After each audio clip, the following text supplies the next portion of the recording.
આ છે GNS news network અને આપ જોઈ રહ્યા છો GNS ગુજરાતી, ગુજરાતનું ગૌરવ। આ છે GNS ન્યૂઝ નેટવર્ક અને આપ જોઈ રહ્યા છો GNS ગુજરાતી, ગુજરાતનું ગૌરવ। GNS न्यूज में आप सबका स्वागत है। आज GNS के इस खास कार्यक्रम में आपका स्वागत है। बिहार विधानसभा के चुनाव संपन्न होने के साथ आज हम आपके लिए बिहार के लघु और मध्यम अखबारों के ग्राउंड से जुड़े पत्रकारों, संपादकों और GNS न्यूज एजेंसी की एक टीम द्वारा तैयार किया गया एग्जिट पोल प्रस्तुत करते हैं।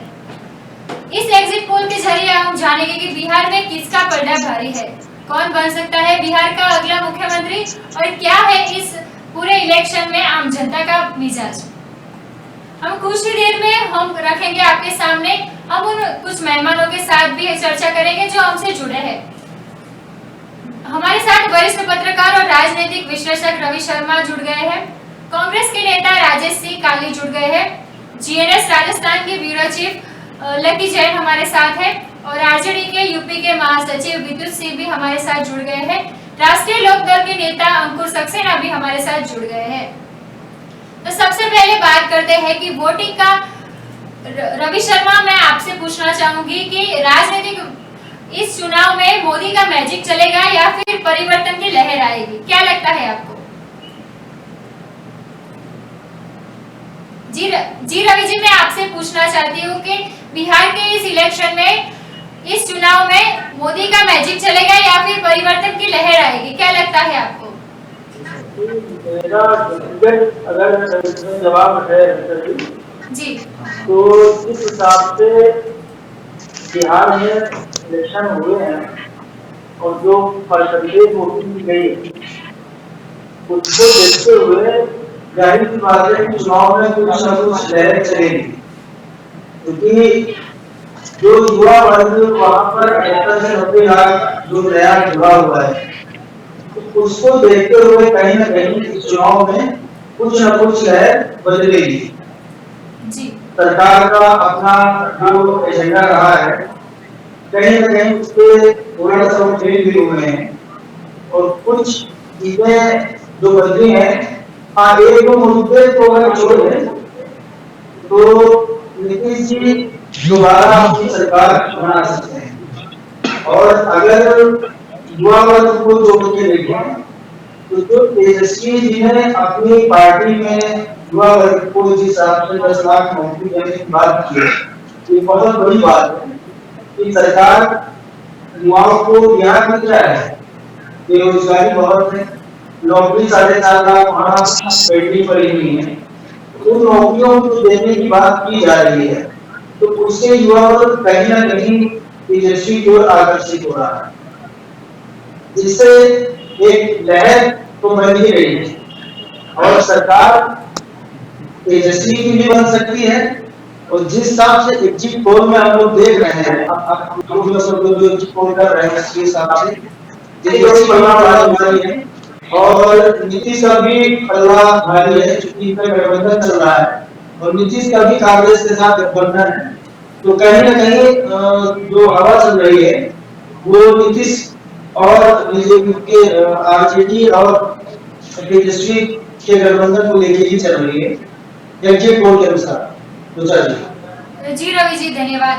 राजेश सिंह, मैं आपसे पूछना चाहती हूँ, कांग्रेस के नेता हमारे साथ राजेश सिंह मौजूद है, मैं आपसे पूछना चाहती हूँ कि इस बार क्या होगा इस चुनाव में, क्या लगता है आपको कि मोदी का मैजिक चलेगा या फिर बिहार के इलेक्शन के परिवर्तन की लहर दिखेगी, क्या लगता है आपको? इस बार परिवर्तन होगा।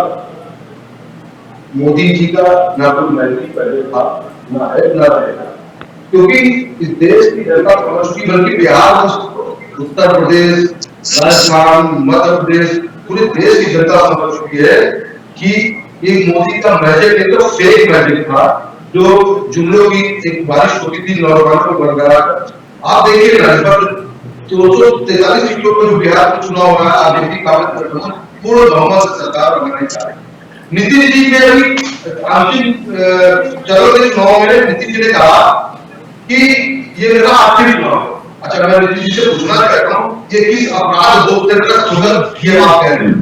जैसे कि एक अपराधी होता है जिसका पुलिस एनकाउंटर करने के लिए ले जाती है, या वो कोर्ट में कहता है कि मुझसे गलती हो गई, मुझे एक बार जीवन दान और दो, तो नीतीश जी का ये अपराध की कौन सा अपराध हो कि ये अपराध बोलते ग्रस्त होकर कह रहे हैं कि मुझे एक बार मौका दो, और बिहार की जनता एक बार फिर नीतीश पर विश्वास इस आधार पर कर ले, 5 साल और करने के लिए कर नहीं। इस देश की बिहार की जनता समझ चुकी है कि नीतीश जी और उनके जो पार्टनर हैं, जो उनके छोटे पार्टनर और दिल्ली में बड़े होते हैं, जिन्होंने भी कहा, फिर आगे कहा कि ये चुनाव एक्चुअली में आपको क्या लगता है, नीतीश जी के पास उनको अपने 15 कार्यकाल का विवरण नहीं, क्योंकि उन्होंने कुछ किया पहले, उन्होंने चुनाव लड़ा सिर्फ और सिर्फ तेजस्वी यादव को पुतला बताने, जंगल राज का विवाद बताने,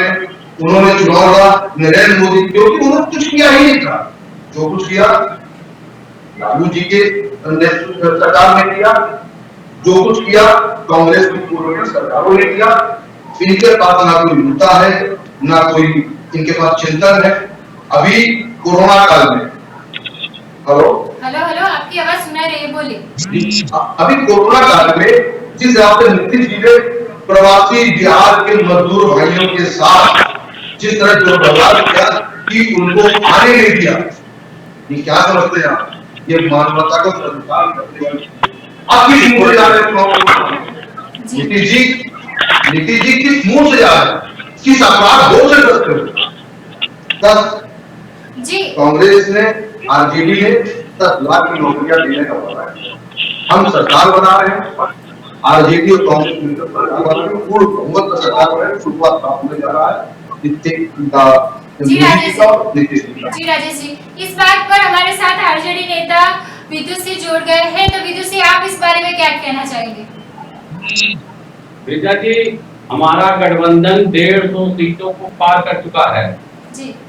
आप एग्जिट पोल की रिपोर्ट पर मत जाइए, पूरी तरीके से हमारा गठबंधन 150 सीटों पार कर है। युवा सम्राट के रूप में उभरे हुए तेजस्वी यादव मुख्यमंत्री की शपथ 10 तारीख को लेने जा रहे हैं। मैं अपनी बात बस इतने पे खत्म करना चाहूंगा, दुष्यंत कुमार की एक कविता से। हेलो जी हाँ, सुनाई दे रहा है आपको, बोलिए। मैं अपनी बात ही कहना चाहता हूँ कि सुशासन वेतन घोटाला से बचने के लेकर आज तक जितने उनके मुद्दे थे, ये उनके लिए साबित होने जा रहे हैं। जी। और सबसे खुशी की बात है कि बिहार का युवा अब अंगड़ाई ले चुका है। जी विद्युत से भी आपको हमारे साथ राजस्थान से मेरी बात दुष्यंत कुमार की है। हेलो हाँ, बोलिए, मैं सुन रही हूँ।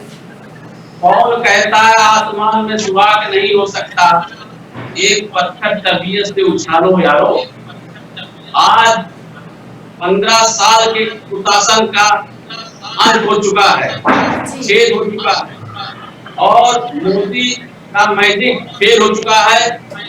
जो धार्मिक उन्माद भड़काने का, इधर उधर के मुद्दे को भड़काने का, ये सब खत्म हो चुका है। क्योंकि अब देश की जनता, खासकर युवा वर्ग, बेरोजगारी के कारण और उसके पेट आग के कारण वो जो है सत्ता को पलटने के लिए तैयार बैठा हुआ है। जी विद्युत जी, हमारे साथ राष्ट्रीय लोकदल के नेता अंकुर सक्सेना भी जुड़ गए हैं। जी अंकुर जी, आपसे मैं पूछना चाहूंगी कि आपको क्या लगता है बिहार के इस इलेक्शन में क्या होगा? देखिए, सबसे बड़ी बात है रुचा जी कि बिहार की जनता जो है वो बदलाव के बयार, जो हमारा हिंदुस्तान है उसमें उत्तर प्रदेश, बिहार, ये 2 स्टेट ऐसी हैं कि यहाँ की जनता, जनमानस जो है प्रदेश सरकार को नहीं चुनती है। यहाँ का जो जनमानस है वो केंद्र सरकार को चुनता है। भारतीय जनता पार्टी जो कि सदैव जैसे ही इलेक्शन निपटता है तत्काल दूसरे इलेक्शन की तैयारी कर देती है, जो बिहार अब इस बार भारतीय जनता पार्टी को, जो कि केंद्र में सत्तारूढ़ है और प्रदेश के विभिन्न स्टेट में सत्तारूढ़ है, उसको ये बात समझ लेनी चाहिए कि बिहार की जनता ने जो ऐतिहासिक मतदान किया है, उस मतदान के आधार पर बिहार की जनता ने स्पष्ट जनादेश दे दिया है, जो कि 10 तारीख को और खुल के आएगा और आप लोगों के जो एग्जिट पोल है उन पर यथार्थ की मोहर लगाएगा कि न केवल बिहार में बल्कि 2024 में केंद्र की सत्ता से भी भारतीय जनता पार्टी को बेदखल होने की तैयारी कर लेनी चाहिए। और उनका जो राजनीतिक अभिमान है वो आप समझिए अब अभिमान पराभव की तरफ चल दिया है और उनका जो राजनीतिक पतन है उसकी शुरुआत बिहार की जनता ने अपने बिहार का प्रयोग करके चालू कर दी है। यहाँ पे एक बात और स्पष्ट करना चाहूंगा कि बिहार जैसी जगह पे जहाँ की आपके एग्जिट पोल के आंकड़ों के आधार पर 112-122 का कांग्रेस प्लस आरजेडी का अनुमान लग रहा है। आप देखिएगा जब ये एग्जिट पोल के नतीजे आएंगे तो निश्चित रूप से ये अनुमान से भी कहीं ज्यादा सीटें पाएंगे। ये लोग 150 प्लस के सीटों के अनुमान के आधार पे आप देखिएगा इन लोगों का रिजल्ट आएगा। जी जरूर। तो इस बात पर हमारे साथ राजस्थान की हमारी ब्यूरो चीफ है लकी जैन जुड़ गई है। लकी जी आप क्या कहना चाहती है बिहार के इस इलेक्शन के मामले में?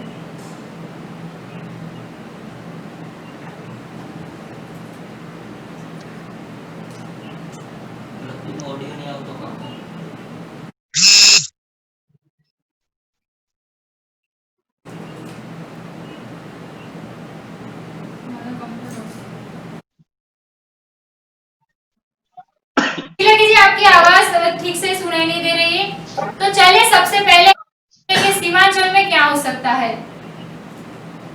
बिहार के सीमांचल में कुल 24 सीट है। हमारे एग्जिट पोल के मुताबिक यहाँ भाजपा और नीतीश कुमार को 6 से 8 सीट मिल सकती है। कांग्रेस और आरजेडी के खाते में 11 से 15 सीट और अन्य के खाते में 1-1 सीट जा सकती है। मत प्रतिशत के हिसाब से देखें तो भाजपा और नीतीश कुमार को 32% मत मिल सकते हैं।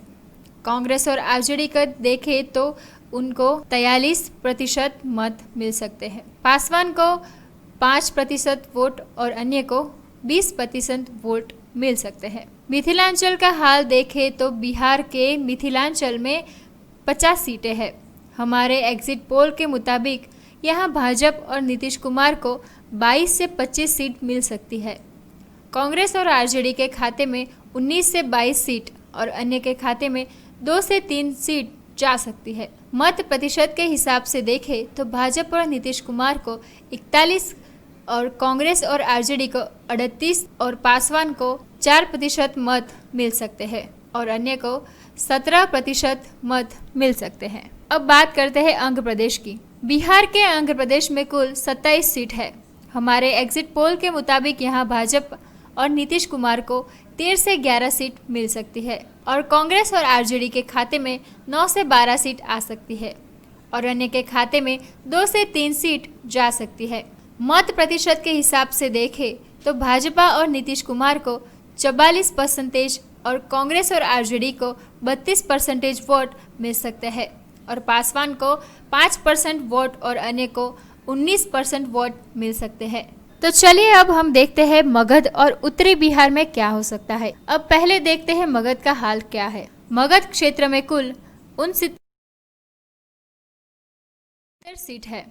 हमारे एग्जिट पोल के मुताबिक यहाँ भाजपा और नीतीश कुमार को 28 से 30 सीट मिल सकती है और कांग्रेस और आरजेडी के खाते में 31 से 33 सीट और अन्य के खाते में 2 से 3 सीट जा सकती है। मत प्रतिशत के हिसाब से देखें तो भाजपा और नीतीश कुमार को 38% वोट मिल सकते हैं और कांग्रेस और आरजेडी को 41% वोट मिल सकते हैं, जबकि पासवान को 3% वोट और अन्य को 18% वोट मिल सकते हैं।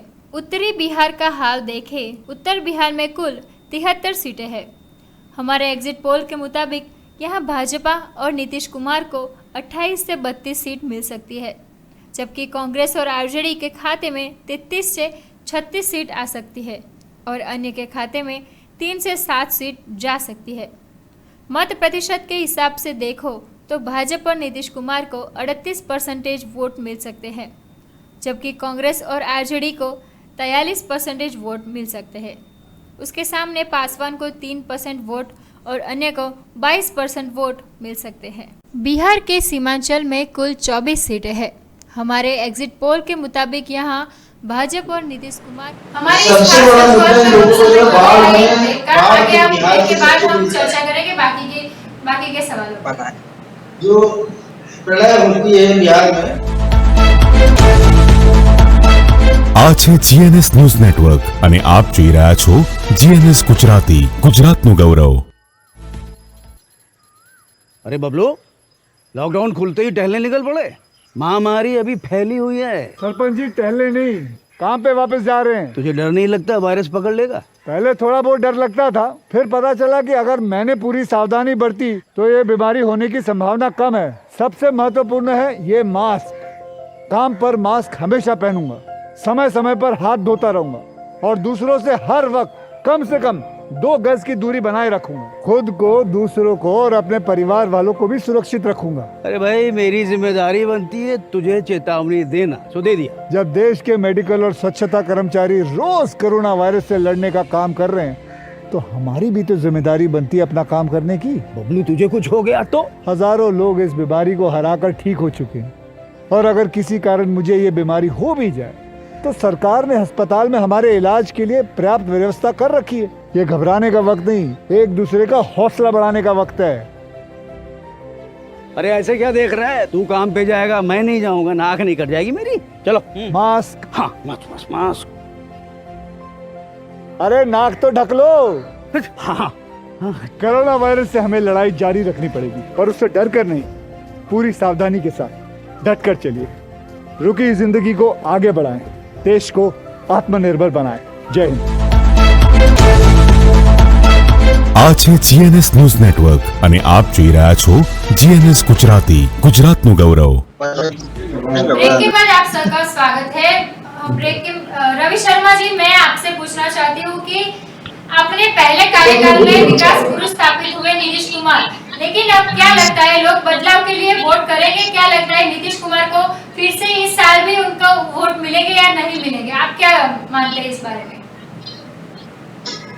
कुछ मुद्दे हैं जिस पर नीतीश कुमार को मिलना चाहिए और कुछ चीजें हैं जिस पर बहुत गंभीरता से विचार चाहिए। और अगर नीतीश को इस बार सरकार बनानी है, वहाँ जनता ने अगर से चुना है चुन लेती है तो इनके लिए 2-3 दिक्कतें जो आई, तो मजदूर प्रवासी जो बिहार के भाई इनका पलायन रोकना, दूसरा बाढ़ की समस्या बिहार की को सही किसी भी सरकार बने, चाहे नीतीश की बने चाहे नीतीश की, क्योंकि जिस स्थितियां बन रही है उन्हीं से हमारा सरकार जो इन्होंने किसान का मुद्दा उठाया बिहार के मुद्दा के लिए कहीं ना कहीं इसका बड़ा सपोर्ट मिला है।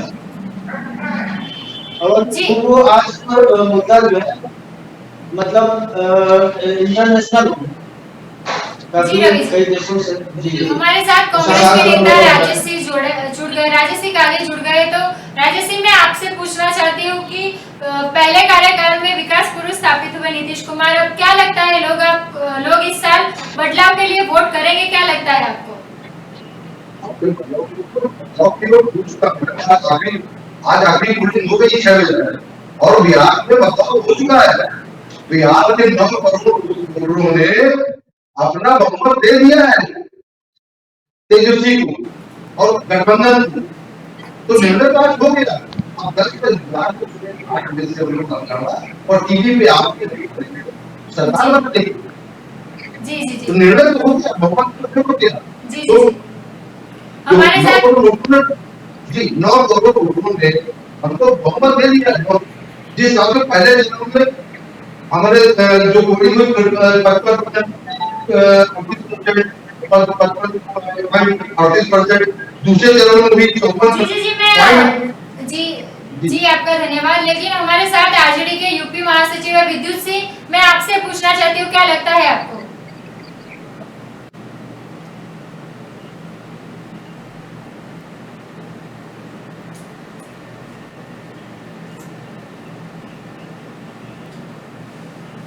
जी जी जी जी आपकी आवाज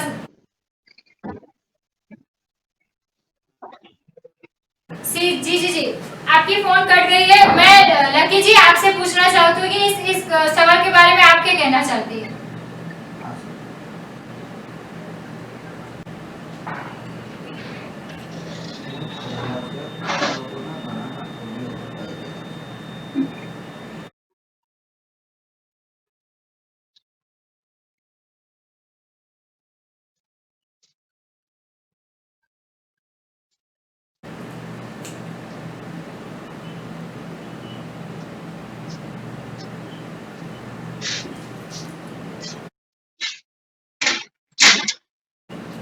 जी जी जी, मैं आपको यहाँ पर रोकना चाहूंगी कि हमारे साथ अभी समय हो गया है एक ब्रेक का, उसके बाद हम आगे जानेंगे। આ છે જીએનએસ ન્યૂઝ નેટવર્ક અને આપ જોઈ રહ્યા છો જીએનએસ ગુજરાતી, ગુજરાતનું ગૌરવ। આ છે જીએનએસ ન્યૂઝ નેટવર્ક અને આપ જોઈ રહ્યા છો જીએનએસ ગુજરાતી, ગુજરાતનું ગૌરવ।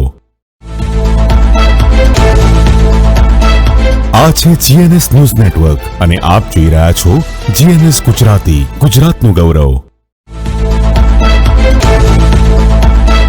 આ છે જીએનએસ ન્યૂઝ નેટવર્ક અને આપ જોઈ રહ્યા છો જીએનએસ ગુજરાતી, ગુજરાતનું ગૌરવ।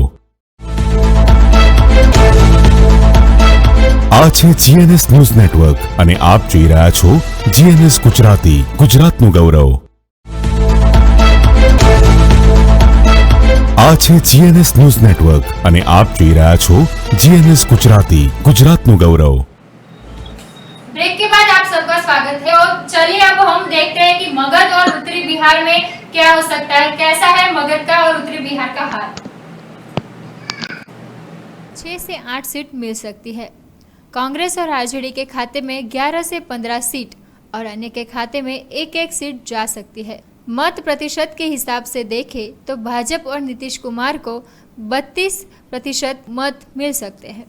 कांग्रेस और आरजेडी का देखें तो उनको 43% मत मिल सकते हैं। पासवान को 5% वोट और अन्य को 20% वोट मिल सकते हैं। मिथिलांचल का हाल देखें तो बिहार के मिथिलांचल में 50 सीटें हैं।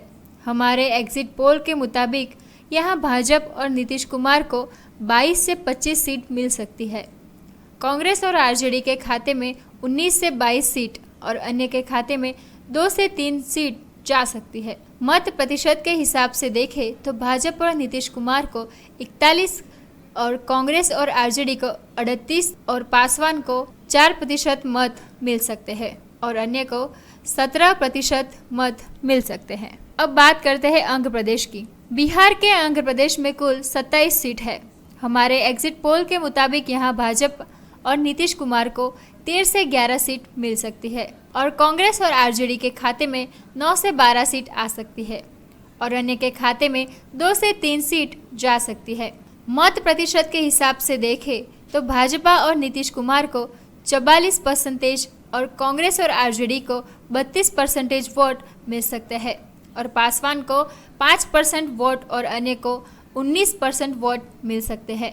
तो चलिए अब हम देखते हैं मगध और उत्तरी बिहार में क्या हो सकता है। अब पहले देखते हैं मगध का हाल क्या है। मगध क्षेत्र में कुल 69 सीट है। हमारे एग्जिट पोल के मुताबिक यहाँ भाजपा और नीतीश कुमार को 28 से 30 सीट मिल सकती है और कांग्रेस और आरजेडी के खाते में 31 से 33 सीट और अन्य के खाते में 2 से 3 सीट जा सकती है। मत प्रतिशत के हिसाब से देखें तो भाजपा और नीतीश कुमार को 38% वोट मिल सकते हैं और कांग्रेस और आरजेडी को 41% वोट मिल सकते हैं, जबकि पासवान को 3% वोट और अन्य को 18% वोट मिल सकते हैं। उत्तरी बिहार का हाल देखें, उत्तर बिहार में कुल 73 सीटें हैं। हमारे एग्जिट पोल के मुताबिक यहाँ भाजपा और नीतीश कुमार को 28 से 32 सीट मिल सकती है, जबकि कांग्रेस और आरजेडी के खाते में 33 से 36 सीट आ सकती है और अन्य के खाते में 3 से 7 सीट जा सकती है। मत प्रतिशत के हिसाब से देखो तो भाजपा और नीतीश कुमार को 38% वोट मिल सकते हैं, जबकि कांग्रेस और आरजेडी को 43% वोट मिल सकते हैं। उसके सामने पासवान को 3% वोट और अन्य को 22% वोट मिल सकते हैं। बिहार के ब्रेक के बाद आप सबका स्वागत है हमारे साथ। मैं आपको पूछना चाहूंगी जी रवि शर्मा जी के राजनीतिक विश्लेषक, मैं आपसे पूछना चाहूंगी क्या लगता है आपको कि बिहार में इस साल बिजली, सड़क, रोजगार या विशेष राज्य का दर्जा किस मुद्दे पर लोगों ने वोट किया है? जिस तरीके से चुनाव के रुझान मिले हैं और राजनीतिक विश्लेषक होने के नाते वहाँ पर लोगों ने सबसे बड़ा जो वोट किया है वो बेरोजगारी की है। और कोई भी व्यक्ति अपने देश, अपने प्रदेश से बाहर नहीं जाना चाहता है। हर व्यक्ति चाहता है कि अपने घर कारोबार बच्चों के साथ में रहे, उसी से ईद, बकरीद, दीपावली, होली, हर त्योहार, रक्षाबंधन, भाई दूज सब मनाए। अगर जिस समीकरण को देखा जा रहा है कि वहाँ का आज 30-40 सालों से आप पहले देखिए कि बिहार से प्रवासी पलायन कहीं करता है, वहाँ की बात की शिक्षा, बेरोजगारी, तो लोगों ने इसी मुद्दे को मान करके वोट किया है। और अब जो स्थितियां बन रही है, सरकार किसी भी बननी चाहिए। मेरा सिर्फ मानना इतना है कि बिहार के हालात तभी सुधरेंगे जब वहाँ का व्यक्ति शिक्षित और रोजगार पूरा होगा।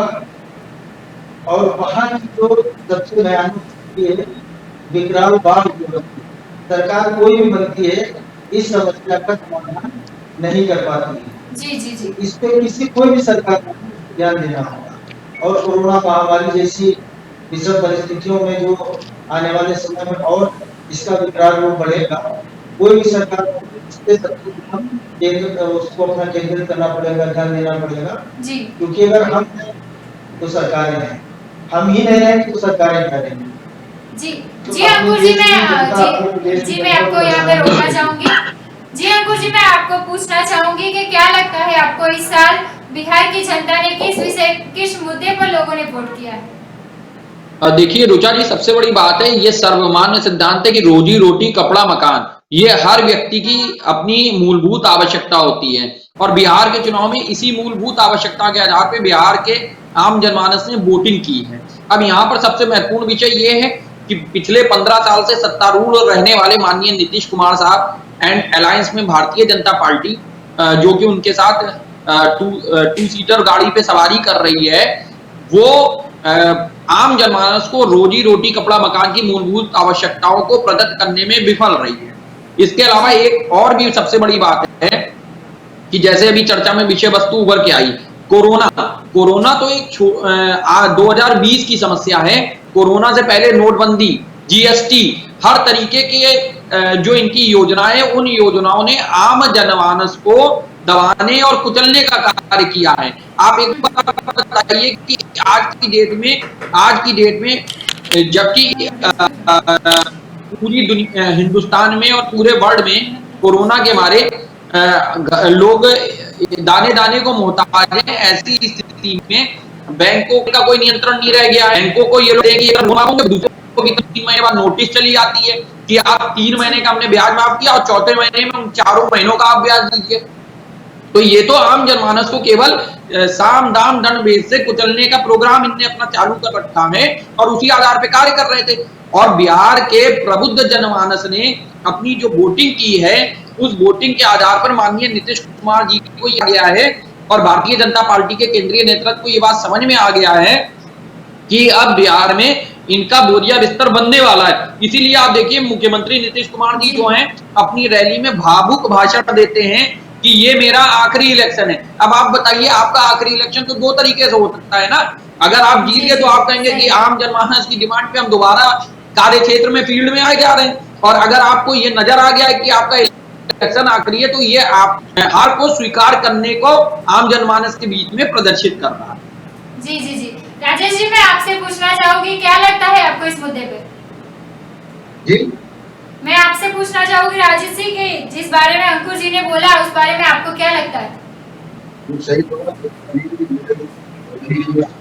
बिहार की सबसे बड़ी समस्या शिक्षा, चिकित्सा और रोजगार। 15 सालों से नीतीश जी की सरकार दिल्ली में आदरणीय प्रधानमंत्री नरेंद्र मोदी जी की सरकार है। 2014 से जो झूठ बोलने का, जोड़ने का, फेंकने का जो काम चला, झूठ बोलने का, नीतीश जी कहते हैं बिहार में कि मैं नरेंद्र मोदी के साथ नहीं जाऊंगा, मैं भारतीय जनता पार्टी के साथ गठबंधन करूंगा। देखिए, बिहार में आज भी बीए की डिग्री 5 साल में मिलती है और मिल जाए तो सौभाग्य है। ये बिहार की जनता की ये कुशासन, नीतीश जी का सुशासन 15 साल, उन मानवीय उस नौजवान के बारे में सोचने का प्रयास किया 15 साल कि बिहार में बीए की डिग्री 5 साल के लिए इंतजार करता है और वो मिल जाए। ये मानवीय बात है। और आज जो कहोगे 3 लाख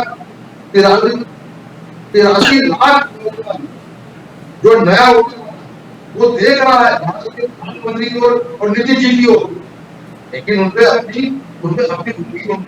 उनकी आंखों में नरेंद्र मोदी और नीतीश जी ठीक है। तेजस्वी यादव भगवान है। ये 83 तेजस्वी को अपना नेता माना, जो कुल जो बिहार की आबादी अधिक तादाद है उसका 10% है। तो तेजस्वी यादव को इन नौजवानों और नौजवान एक में छोटी चीज बहुत बड़ी, मैं आपको तेजस्वी जी के बारे में ये जनगणना विकास करने वाले जो आदरणीय नीतीश जी ने जो उनकी डिग्री, उनकी पढ़ाई को लेकर जो कहा, नीतीश जी के अंदर की सच्चाई थी, तेजस्वी जी के अंदर जो सच्चाई थी, उसने कहा कि हाँ मैं नौकरी। भारत के प्रधानमंत्री के मंत्रिमंडल में राजेश जी 15 साल पहले जब तेजस्वी जी की सरकार थी, तो क्या उस समय बीए की डिग्री 3 साल या 2 साल में मिल जाती थी क्या? वो आज 5 साल में अगर नीतीश जी की सरकार शासन में चल रही तो 15 साल पहले की ये हाल रहे होंगे। 15 साल अगर लालू जी की सरकार थी तो कैसे उनकी केंद्रीय मंत्रिमंडल के माननीय भारी भरकम मंत्री जो है वो उनकी डिग्री कैसे आई?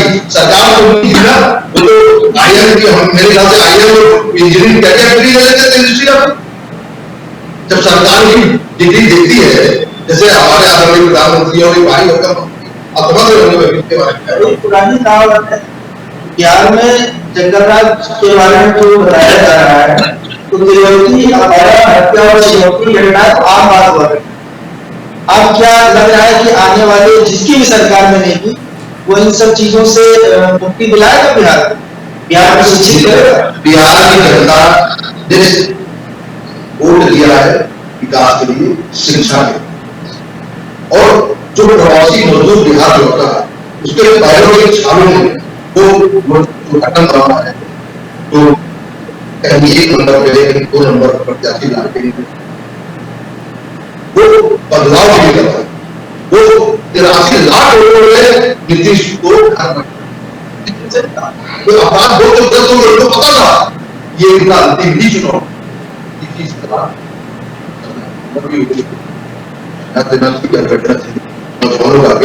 मैंने पहले बिहार की जनता का और इंतजाम कराया जा रहा है, उन्हें क्या बताया है?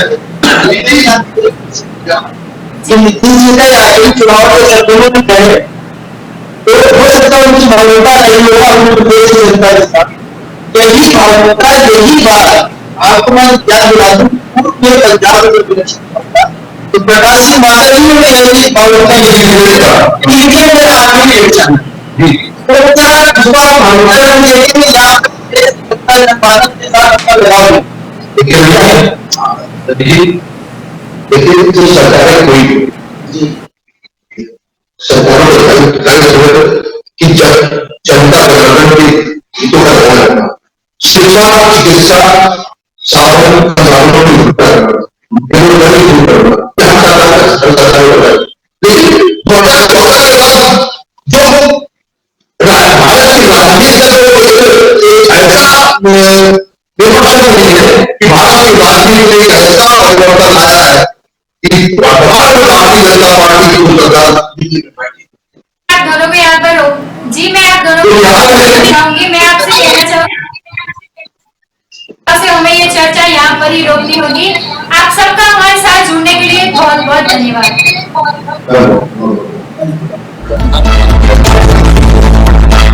આ છે જીએનએસ ન્યૂઝ નેટવર્ક અને આપ જોઈ રહ્યા છો જીએનએસ ગુજરાતી, ગુજરાતનું ગૌરવ। આ છે જીએનએસ ન્યૂઝ નેટવર્ક અને આપ જોઈ રહ્યા છો જીએનએસ ગુજરાતી, ગુજરાતનું ગૌરવ। बिहार चुनाव के लघु और मध्यम अखबारों के ग्राउंड से जुड़े पत्रकारों, संपादकों और जीएनएस न्यूज एजेंसी की एक टीम के एग्जिट पोल के अनुसार नीतीश कुमार की अगुवाई वाला एनडीए को 108 से 115 सीट मिल सकती है, जब कांग्रेस और आरजेडी के संगठन को 112 से 122 सीट मिलने की संभावना है। एलजेपी को 4 से 7 सीट मिल सकती है। वहीं अन्य की बात करें तो अन्य के खाते में 7 से 9 सीटें जा सकती है। मतलब अगर बिहार की कुल 243 सीटों में से वोट प्रतिशत की बात करें तो नीतीश कुमार के संगठन को 39% वोट मिल सकते हैं, लालू प्रसाद यादव के संगठन को 42% वोट मिल सकते हैं और चिराग पासवान की जब बात करें तो एलजेपी को 4% वोट मिलने की और 18% वोट अन्य दलों को मिलने की संभावना है। हमारे इस खास रजूआत में अभी इतना ही।